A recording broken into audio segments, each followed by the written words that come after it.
Sampai saat ini, Indonesia belum dapat mengatasi permasalahan terkait tindak pidana korupsi.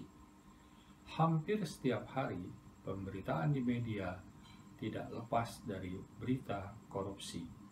Sementara penegakan hukum tidak berjalan dengan efektif dan penangkapan para koruptor tidak mencegah orang untuk melakukan tindak pidana korupsi. Pencegahan bisa jadi solusi pemberantasan korupsi yang paling efektif. Karena menurut Undang-Undang Nomor 30 Tahun 2002 tentang KPK, tidak hanya melakukan penindakan, tetapi juga pencegahan. Pencegahan dapat dilakukan dengan melakukan supervisi terhadap proyek-proyek strategis dan pengawasan terhadap penggunaan keuangan negara yang langsung dilakukan oleh KPK.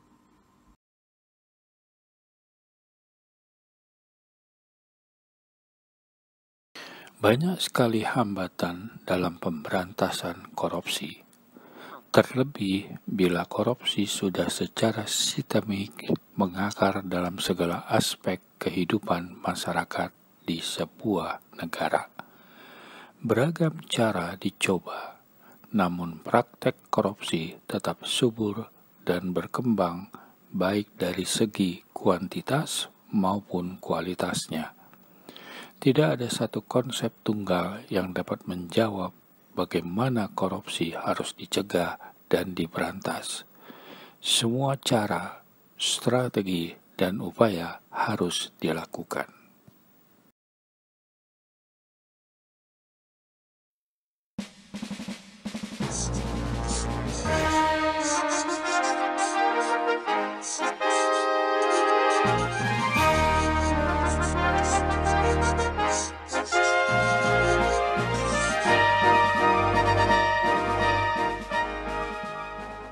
Hati nurani adalah anugerah dari Tuhan yang Maha Pencipta yang berada di kedalaman setiap manusia.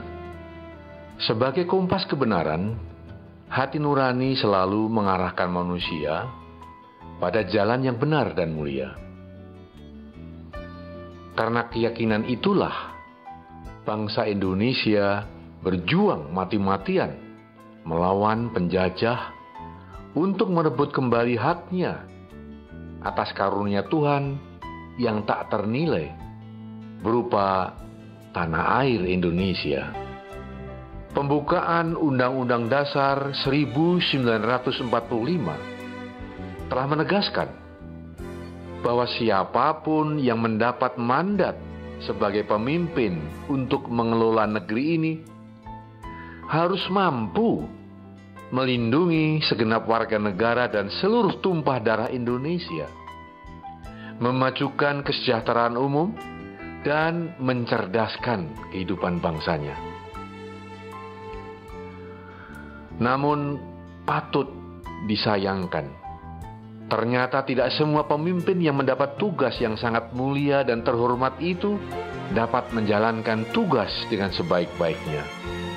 Di antara pemimpin bangsa, banyak yang lupa bahwa mereka dipilih rakyat, maka seharusnya mengabdi kepada rakyat. Mereka diberi mandat oleh rakyat, seharusnya bekerja untuk rakyat. Mereka mewakili hak politik rakyat, seharusnya mereka membela kepentingan rakyat. Begitu banyak yang mengingkari sumpah janjinya kepada rakyat. Di antara mereka telah berkhianat terhadap konstitusi dan rakyat. Mereka sudah lupa diri, tidak lagi mengabdi, tetapi menikmati, bahkan mengeksploitasi jabatannya itu tanpa malu-malu lagi.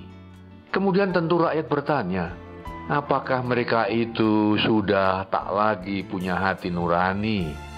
Kemana janji-janji manis yang pernah diikrarkannya? Maka para pemimpin pun tak lagi peduli, karena hukum sudah bisa dibeli dan disiasati. Tumbuhlah budaya baru di tengah penderitaan rakyat, yaitu budaya mencuri, kolosi, dan korupsi yang dikembangkan oleh orang-orang yang sudah kehilangan hati nurani. Lalu bagaimana? Apa yang harus kita lakukan Apa kita biarkan manusia Indonesia yang telah kehilangan kompas kebenaran itu akan terus merajalela menyebarkan wabah penyakit yang membekukan hati? Apakah kita dapat hidup tenang tatkala setiap hari dipaksa melihat perilaku dari orang-orang yang telah kehilangan kompas kebenaran? Apakah kita juga rela menyaksikan sebuah bangsa yang besar akhirnya terpuruk karena pemimpinnya mengingkari dalil-dalil kebenaran? Harus ada upaya untuk menghentikan itu semua. Kita harus mampu mengalahkan wabah yang menggerogoti akhlak dan moral bangsa kita. Tidak ada cara lain kecuali menghadirkan kembali hati nurani menjadi milik bangsa Indonesia melalui suatu gerakan yang sangat kuat dan masif.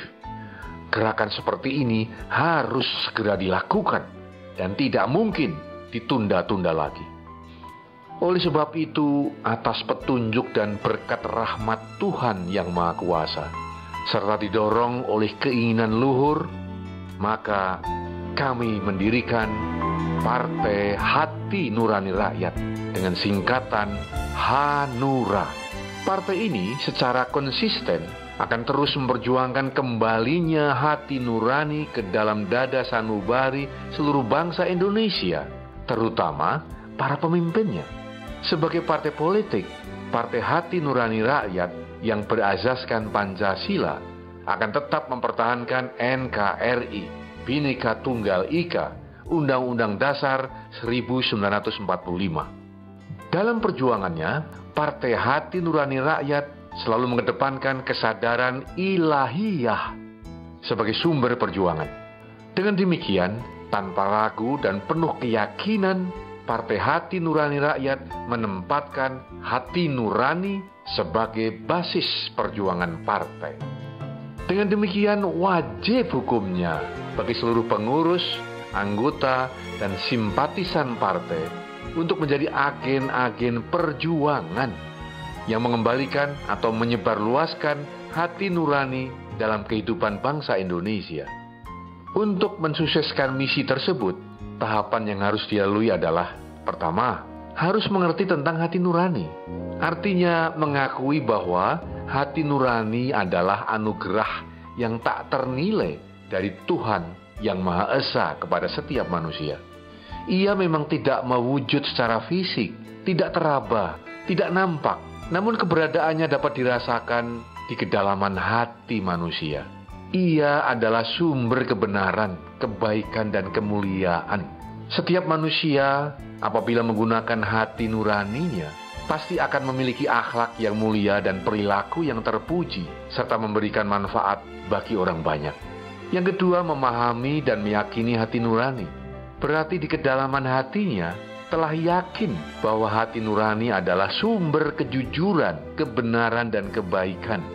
Misalnya pada saat kita minta seseorang untuk bicara jujur, mengatakan apa adanya, maka akan terlontar kalimat, gunakan hati nuranimu. Sebaliknya, apabila kita menyaksikan seseorang bertindak kejam, sadis, dan memperlakukan orang lain tidak pada tempatnya, maka kita akan berkata, orang itu benar-benar tidak punya hati nurani. Seorang ibu melepas anaknya, dan dia ingin anaknya selamat di jalan, maka kalimat yang terlontar adalah, hati-hati nak di jalan.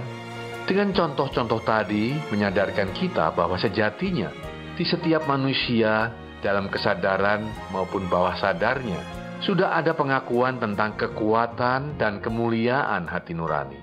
Tahap ketiga, baru kita mempraktekkan kekuatan hati nurani dalam kehidupan pribadi kita masing-masing. Dalam hal ini biasanya otak kita cenderung melakukan kalkulasi, perhitungan berdasarkan untung rugi. Sedangkan hati nurani sebagai penjaga akhlak dan moral akan selalu mempertimbangkan baik buruk dan berlanjut dengan vonis salah atau benar terhadap keputusan otak tersebut. Dan yang terakhir, kita mengajak mempengaruhi masyarakat lingkungannya untuk selalu menghadirkan hati nurani sebagai nahoda dalam kehidupannya. Berarti setelah pribadi mendapatkan kenikmatan dan kebahagiaan dengan selalu menggunakan hati nurani sebagai nahoda dalam kehidupannya, maka sekarang gilirannya untuk menyebarluaskan kebenaran itu kepada masyarakat lingkungannya, baik dengan keteladanan atau melalui cara-cara lain yang sesuai dengan kondisi dan budaya setempat. Pada akhirnya, apabila hati nurani telah kembali hadir dalam kehidupan kita sebagai bangsa, niscaya bangsa Indonesia akan dapat hidup rukun, damai, bersatu, dan terus maju, sehingga dapat menikmati kesejahteraan dan kebahagiaan lahir batin secara merata. Semoga Tuhan yang Maha Kuasa memberkati perjuangan kita yang mulia ini. Amin.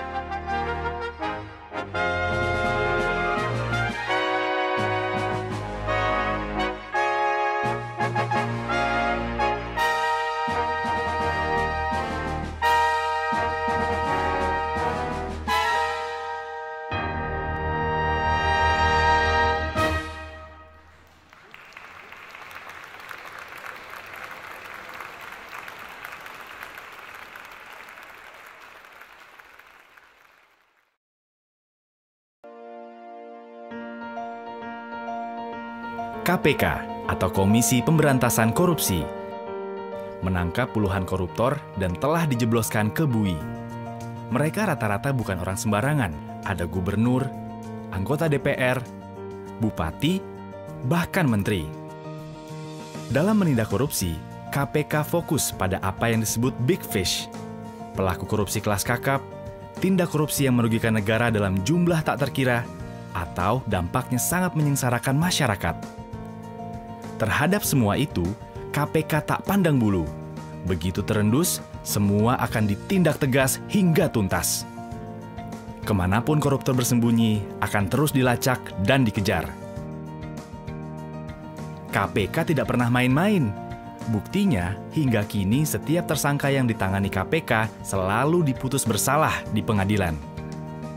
Selain untuk mengembalikan sebanyak mungkin duit negara yang sudah dikemplang, itu semua dilakukan untuk menimbulkan efek jera. Biar semua orang berpikir 1000 kali jika mau korupsi. Memang tak boleh ada kata setengah hati dalam memberantas korupsi. Harus agresif, serius, dan tanpa kompromi. Alasannya karena korupsi sudah sedemikian parah merusaknya.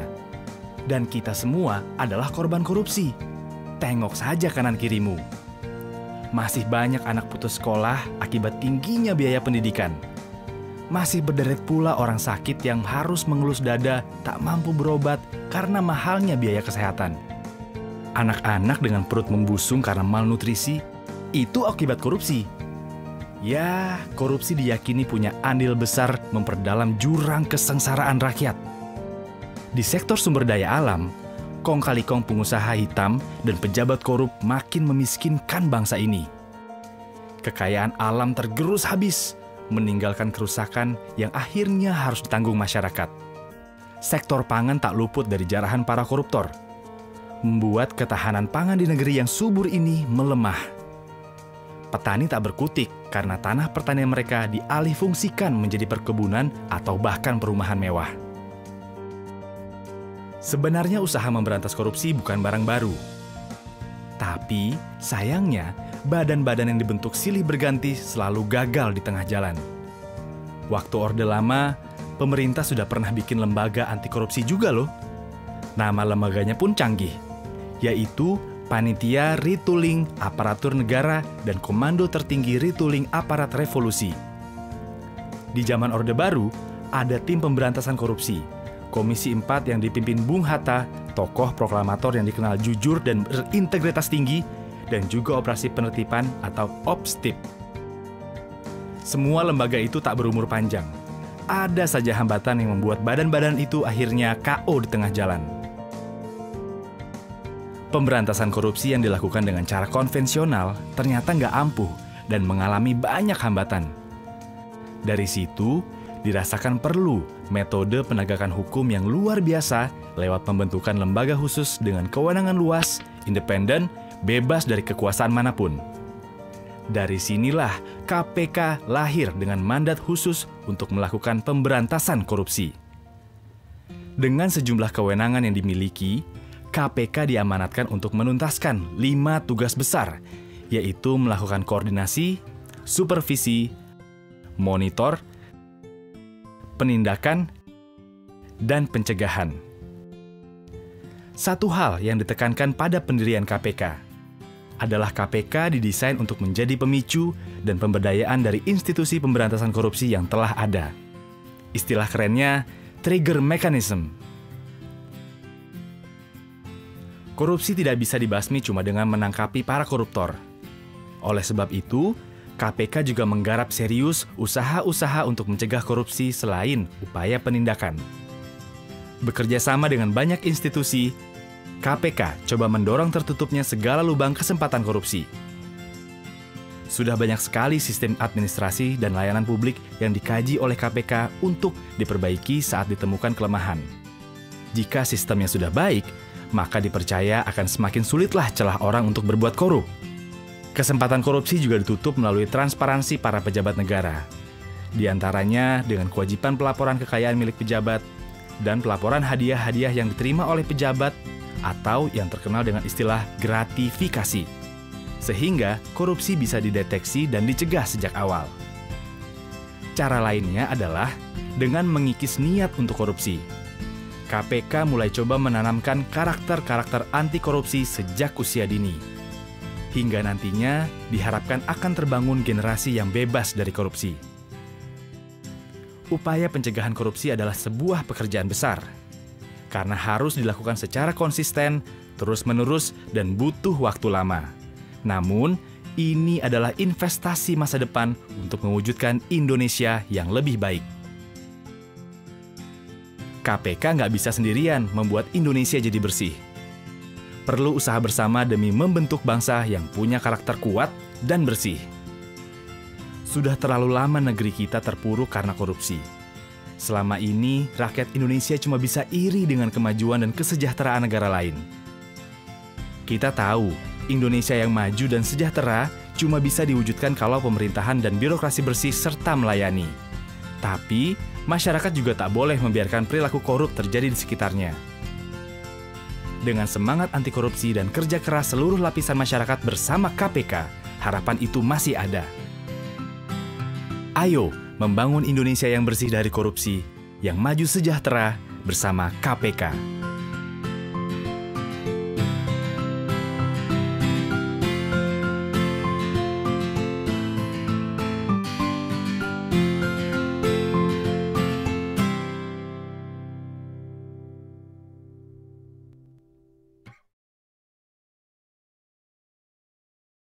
Beberapa strategi pemberantasan korupsi yaitu pembentukan lembaga anti korupsi, pencegahan korupsi di sektor publik, pencegahan sosial dan pemberdayaan masyarakat, pengembangan dan pembuatan instrumen hukum, pemantauan dan evaluasi, kerjasama internasional.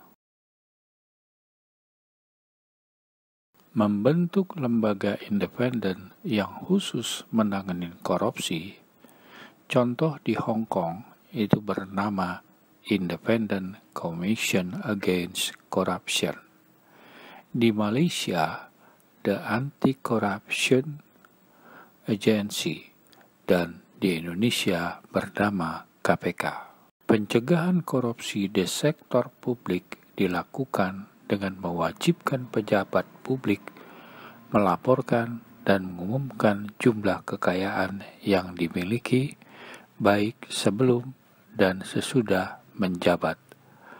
Lelang pengadaan barang pada pemerintah pusat, daerah maupun militer.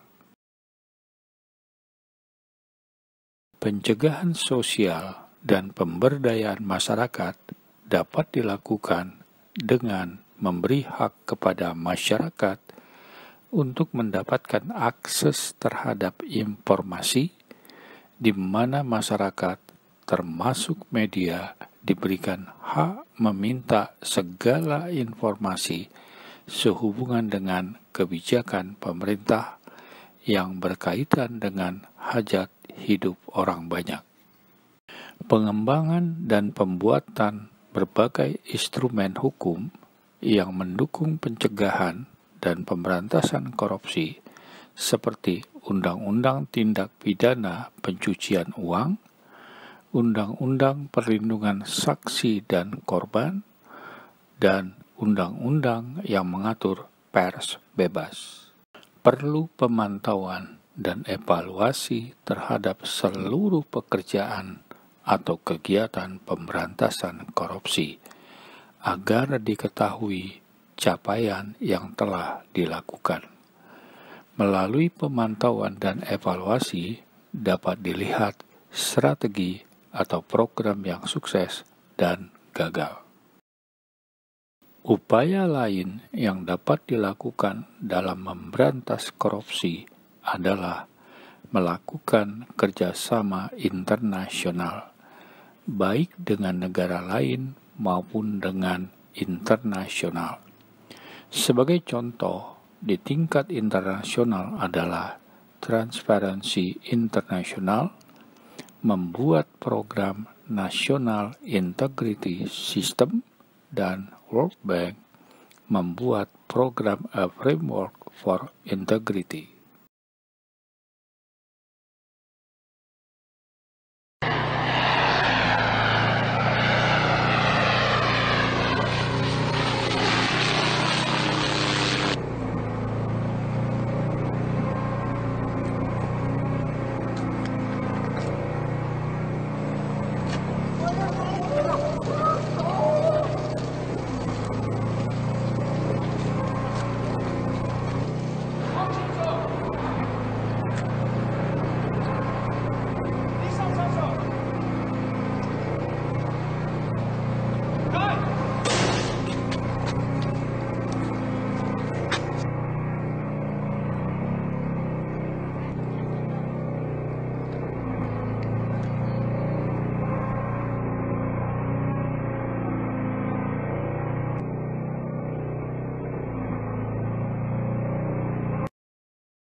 by Judge Rebecca Dallin, who gave him life without parole, sparking the outburst.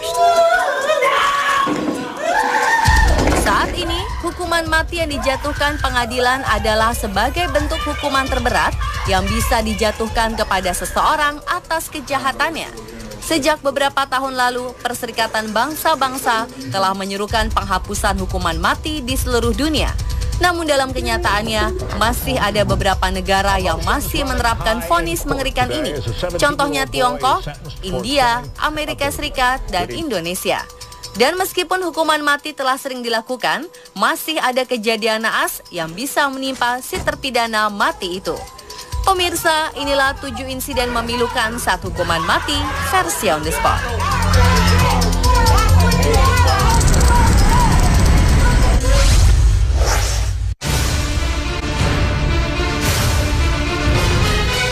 Penggunaan suntikan maut dalam pelaksanaan eksekusi hukuman mati kerap kali menimbulkan perdebatan. Beberapa kalangan mempertanyakan efektivitas suntikan maut setelah seorang terpidana mati di Alabama harus menjalani eksekusi yang sangat menyakitkan. Ronald Allen Smith yang menjalani eksekusi mati atas pembunuhan terhadap seorang staf sebuah toko kelontong pada 1994 terlihat sekarat selama 13 menit sebelum dinyatakan meninggal dunia. Secara total, proses eksekusi yang digelar pada akhir 2016 silam ini membutuhkan waktu 34 menit. Tapi seharusnya hukuman dengan suntik mati bisa selesai dalam waktu singkat dan tanpa adanya kesakitan yang dirasakan oleh si terpidana.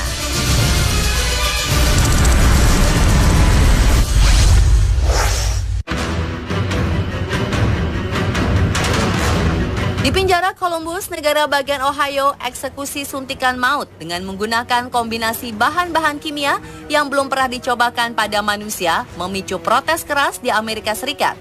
Terhukum Dennis McGuire tampak tersenggal-senggal dan kesakitan selama 26 menit sebelum akhirnya dinyatakan meninggal. Eksekusi pada tanggal 16 Januari 2014 tersebut adalah eksekusi terlama dalam 53 kali pelaksanaan hukuman mati di Ohio. Sejak hukuman mati diperbolehkan kembali 15 tahun yang lalu.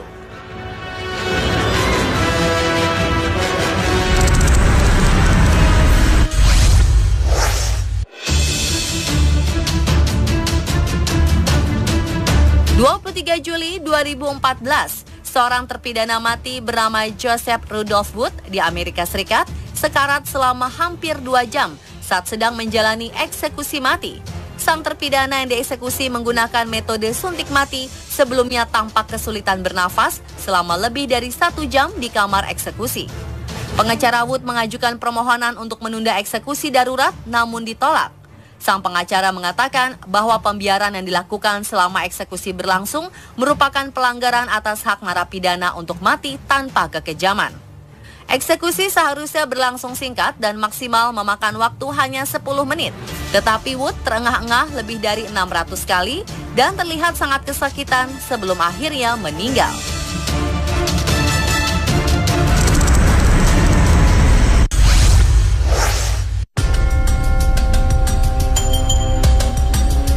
Insiden memilukan selanjutnya terjadi saat pelaksanaan hukuman mati terpidana bernama Charles Frederick Warner. Charles dihukum mati karena melakukan pemerkosaan dan pembunuhan anak. Pada 2015, eksekutor yang bertanggung jawab salah menggunakan obat saat mengeksekusi Warner dengan suntikan mati. Mereka seharusnya menggunakan potasium klorida untuk menghentikan jantung. Namun ternyata isi suntikan itu adalah potasium asetat yang merupakan bahan untuk pengawetan jenazah, mumifikasi, dan pembalseman. Akhirnya butuh waktu setidaknya 18 menit dan kesakitan yang luar biasa sebelum akhirnya Charles Warner tewas.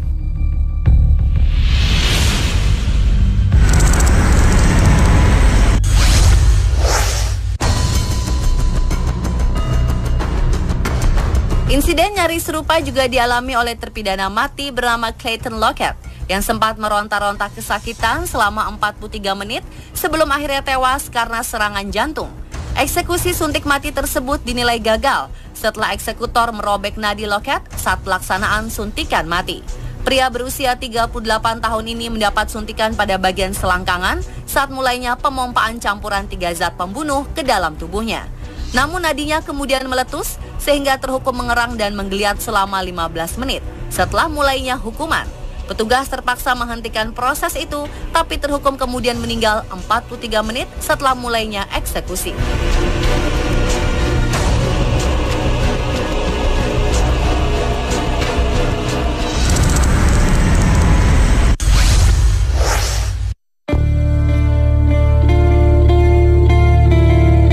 Sampai tahun 1999, kursi listrik menjadi satu-satunya metode eksekusi mati yang sah di negara bagian Florida, Amerika Serikat. Namun pada medio tahun 1990 sampai 1997, di negara bagian ini terjadi 3 insiden yang memilukan saat hukuman mati kepada terpidana Jesse Joseph Tavero di tahun 1990, Pedro Medina di tahun 1997, dan Alan Lee Davis di tahun 1999. Saat dieksekusi, ketiga orang ini mengalami eksekusi mati yang gagal atau disebut botched execution, di mana kepala terpidana mati itu terbakar pada saat dialiri dengan kursi listrik.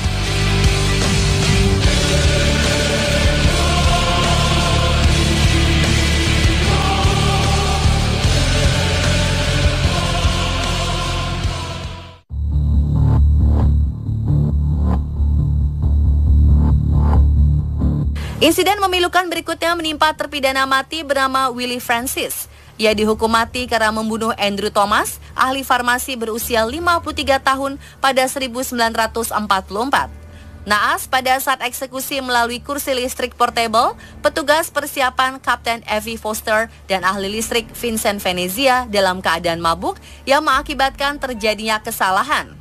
Pada saat kursi listrik mulai dinyalakan, Francis hanya terguncang-guncang keras dan merasa sangat kesakitan di kursinya, namun belum juga menemui ajal. Akhirnya petugas menghentikan eksekusi pada 3 Mei 1946 tersebut dan membawa Francis diperiksa oleh dokter saksi.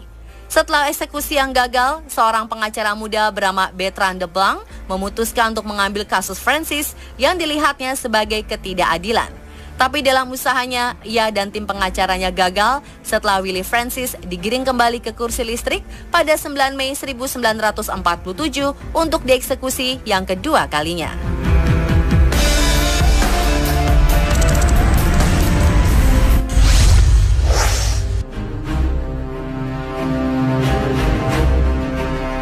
Selanjutnya adalah hukuman mati yang dijatuhkan kepada Eva Dagan. Insiden eksekusi pada tahun 1930-an ini menjadi terkenal karena menjadi satu-satunya wanita yang dihukum gantung di Arizona sekaligus menjadi yang terakhir menjalankannya. Sebelumnya Eva ditangkap, didakwa, dan dijatuhi hukuman mati karena melakukan pembunuhan seorang lansia peternak ayam bernama Andrew J. Mathis. Meskipun Eva bersikeras menyatakan tidak bersalah, ia pasrah menerima hukuman mati dengan cara digantung. Naas, saat dieksekusi, kepalanya terlepas dari badannya, sontak kerumunan itu terhenyak dan syok. Dan karena kejadian itu, kamar gas menggantikan tiang gantungan sebagai cara hukuman mati di Arizona.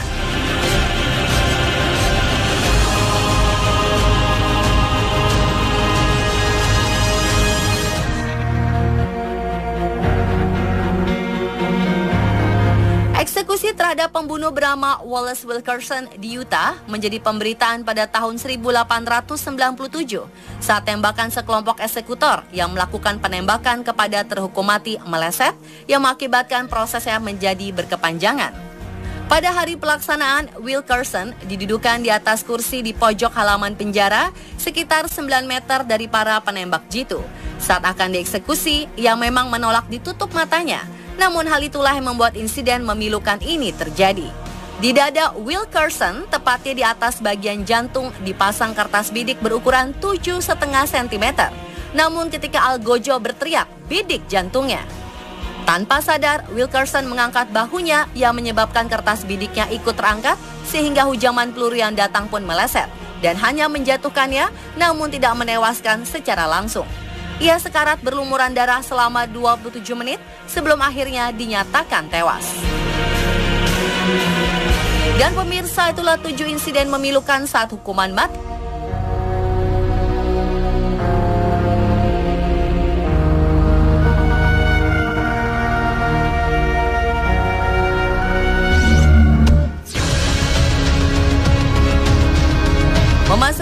Kawasan Bukit Gombel, tidak sedikit pengendara yang sering mengalami kejadian aneh. Sosok misterius dikabarkan sering muncul di kawasan Bukit Gombel. Namun benarkah kebangkrutan Hotel Sky Garden tidak lepas dari gangguan makhluk halus yang berada di kawasan ini? Dan benarkah nama Bukit Gombel berasal dari nama makhluk misterius yang sering menculik anak-anak? Temukan jawabannya sesaat lagi.